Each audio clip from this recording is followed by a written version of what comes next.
മഞ്ഞപ്പിത്തത്തെക്കുറിച്ച് ഞാൻ മുൻപ് ഒരുപാട് വീഡിയോസ് ചെയ്തിട്ടുണ്ടെങ്കിലും ഇപ്പോൾ ഈ വീഡിയോ ചെയ്യാനായിട്ടുള്ള പ്രധാന കാര്യം ഇപ്പോൾ എൻ്റെ നാട്ടിൽ തന്നെ ഒരുപാട് മഞ്ഞപ്പിത്തം കേസുകൾ റിപ്പോർട്ട് ചെയ്യുന്നുണ്ട്. എന്നും ക്ലിനിക്കിൽ മഞ്ഞപ്പിത്തത്തിൻ്റെ കേസ് വരുന്നുണ്ട്, അവർ ട്രീറ്റ്മെൻറ്റ് എടുക്കുന്നുണ്ട്.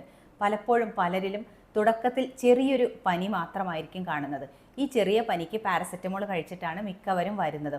പക്ഷേ ഇന്നത്തെ കാലത്ത് നമ്മൾ പെട്ടെന്നൊരു പനി വന്നു കഴിഞ്ഞാൽ ഡോക്ടറെ കാണിക്കാതെ ഒരിക്കലും പാരസെറ്റമോൾ കഴിക്കരുത്, പ്രത്യേകിച്ച് നിങ്ങളുടെ വീട്ടിലൊരാൾക്ക് മുൻപ് മഞ്ഞപ്പിത്തം വന്നിട്ടുണ്ടെങ്കിൽ.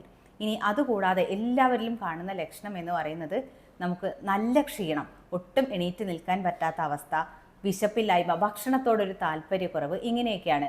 പലരിലും പനി വളരെ ചെറിയ രീതിയിൽ മാത്രമേ കാണുന്നുള്ളൂ. പക്ഷേ ഇങ്ങനെയുള്ള ലക്ഷണങ്ങളാണ് കൂടുതലായിട്ട് കാണുന്നത്. വയറിന് എന്തോ ഒരു അസ്വസ്ഥത, വയറുവേദന എന്നൊന്നും പറയാൻ പറ്റില്ല, പക്ഷേ ഒപ്പം ഈ ഒരു വിശപ്പില്ലായ്മയും നല്ല ക്ഷീണവും കാണുന്നുണ്ട്.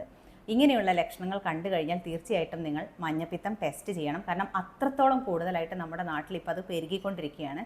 കൂടാതെ മഞ്ഞപ്പിത്തത്തിന് നല്ല ഇഫക്റ്റീവായിട്ടുള്ള ട്രീറ്റ്മെൻറ്റ് നമുക്ക് ഹോമിയോപ്പതിയിലുണ്ട്. വളരെ പെട്ടെന്ന് തന്നെ നമുക്ക് ഈ ബ്ലഡിലെ കൂടി നിൽക്കുന്ന SCOT SGPT ലെവൽസ് കുറയ്ക്കാനായിട്ട് സാധിക്കും. ബിലിജുബിൻ കുറയും.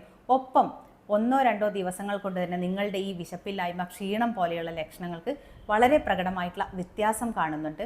ഒരുപാട് പേര് ഇവിടെ ട്രീറ്റ്മെൻറ്റ് എടുത്ത് നല്ല രീതിയിലുള്ള വ്യത്യാസം വന്നിട്ടുണ്ട്.